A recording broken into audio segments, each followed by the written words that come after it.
Shalom, Bapak Ibu Jemaat GKI Klasi Solo yang dikasihi Tuhan Yesus Kristus. Salam sejahtera untuk kita semua. Kembali saya mengajak kita merenungkan firman Tuhan melalui renungan Bina Iman GKI Klasi Solo hari Kamis tanggal 14 Maret tahun 2024. Firman Tuhan terambil dari Alkitab Perjanjian Baru, yaitu kitab Ibrani. Ibrani pasal 4 kita baca dari ayat 12 dan ayat 13. Namun sebelum kita merenungkan firman Tuhan ini, mari kita berdoa memohon bimbingan Roh Kudus. Kita berdoa. Allah Maha Pengasih, bimbing kami saat kami merenungkan firman-Mu. Karya Roh Kudus menolong kami agar apa yang kami dengar boleh kami mengerti dan kami mau hidup di dalamnya. Untuk memuliakan Engkau ya Allah. Berfirmanlah ya Bapa, karena kami telah siap mendengar. Di dalam Kristus, firman yang hidup, kami berdoa. Amin. Ibrani pasal 4 ayat 12 dan ayat 13, firman Tuhan berbunyi, sebab firman Allah hidup dan kuat, dan lebih tajam daripada pedang bermata dua manapun. Ia menusuk sangat dalam, sampai memisahkan jiwa dan roh, sendi-sendi dan sumsum. Ia sanggup menilai pikiran dan niat hati kita. Tidak ada suatu makhluk pun yang tersembunyi di hadapannya, sebab segala sesuatu telanjang dan terbuka di hadapan mata Dia yang kepadanya kita harus memberikan pertanggungjawaban. Demikianlah firman Tuhan. Jemaat GKI Klasi Solo yang dikasihi Tuhan Yesus Kristus, tema renungan kita hari ini adalah firman Allah dahsyat. Firman Allah dahsyat.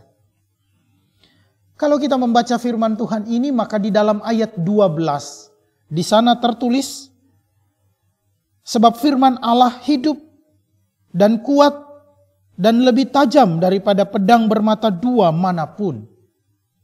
Nah Bapak Ibu yang terkasih, saya ingin membawa kita untuk merenungkan 3 hal yang merupakan hakikat dari firman Tuhan yang saya bacakan kepada kita tadi. Yang pertama adalah firman Tuhan itu hidup. Jelas bagi kita bahwa firman Tuhan yang menciptakan segala sesuatu, bahkan yang menjadikan alam semesta ini, Dia hidup di dalam diri manusia yang kita yakini dan percaya, yaitu Yesus Kristus. Hidup di dalam diri Yesus Kristus. Dan firman itulah yang mengerjakan kehendak Bapa, sang sumber firman itu, untuk membawa seluruh ciptaannya, khususnya manusia, kepada hidup yang kekal. Maka firman yang hidup itu, Dia menghidupi semua ciptaan Tuhan. Yang kedua adalah firman Allah itu kuat. Firman Allah itu mencengkram kehidupan kita. Kalau Bapak Ibu pernah menonton singa yang mencengkram mangsanya, maka firman Tuhan itu mencengkram kehidupan kita. Tidak mudah, bahkan tidak akan bisa kita melepaskan diri dari cengkeraman firman itu. Seperti singa yang ketika ia menemukan mangsa, ia berusaha dengan kekuatan penuh untuk mencengkeram mangsa itu. Bahkan singa itu berupaya untuk mencari titik di mana dia akan segera untuk membunuh, bahkan menguasai mangsanya itu. Bapak Ibu yang terkasih, firman Tuhan sangat kuat. Bahkan dia sangat dahsyat di dalam kehidupan kita. Kita tidak dapat memisahkan diri kita dari kedahsyatan firman itu. Bahkan sesuatu apapun tidak dapat membawa kita keluar dari kedahsyatan firman itu. Maka mari kita serahkan hidup kita sepenuhnya kepada firman Tuhan. Karena firman Tuhan itu dahsyat. Ia berkuasa, sangat kuat di dalam kehidupan kita. Yang ketiga adalah firman Tuhan itu tajam melebihi pedang bermata dua.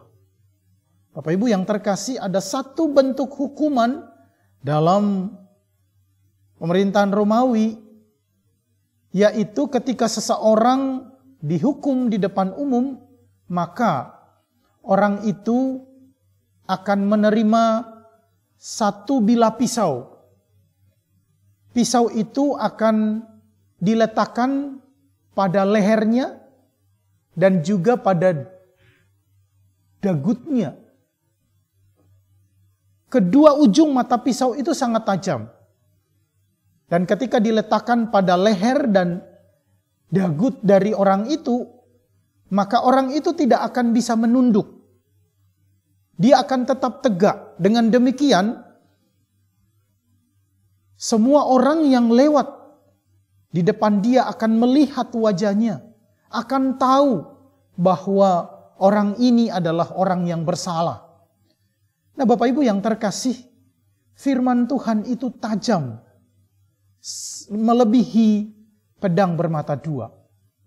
Dijelaskan di sini bahwa firman itu akan memperlihatkan segala sesuatu di dalam kehidupan kita atau dalam kehidupan kita.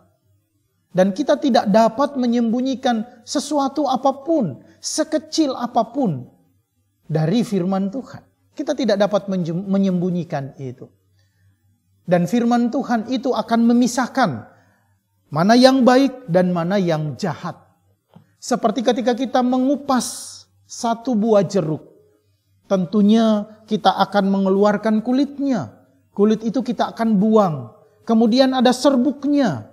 Kita ambil serbuk itu dan kita buang. Kemudian ada bijinya. Bijinya itu juga kita ambil dan kita buang.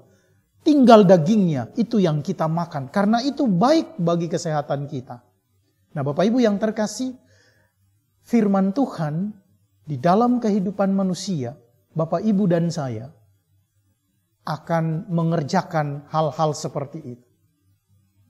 Dia akan menguraikan segala sesuatu yang tersembunyi. Mungkin hari ini kita bisa menyembunyikan kesalahan kita untuk sesama kita. Tetapi nanti, kelak, kita tidak akan bisa menyembunyikan kesalahan sekecil apapun di hadapan firman Allah. Karena itu Bapak Ibu yang terkasih, mari kita berserah penuh pada firman Allah. Serahkan hidup kita sepenuhnya kepada firman Allah. Karena dia, firman Allah, dahsyat dalam hidup kita. Tuhan memberkati kita. Amin.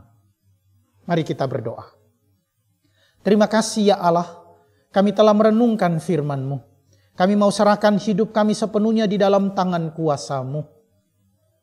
Berkati kehidupan kami, berkati pekerjaan kami, berkati pelayanan kami. Dan biarlah melalui semuanya itu, nama Tuhan dimuliakan. Berkati juga gereja-gereja di GKI Klasi Solo dalam penata layanannya. Berkati jemaat-jemaat Tuhan di GKI Klasi Solo dalam setiap pergumulan kami. Terima kasih ya Bapa. Inilah doa kami, terpuji nama-Mu. Di dalam nama Tuhan Yesus kami berdoa. Amin.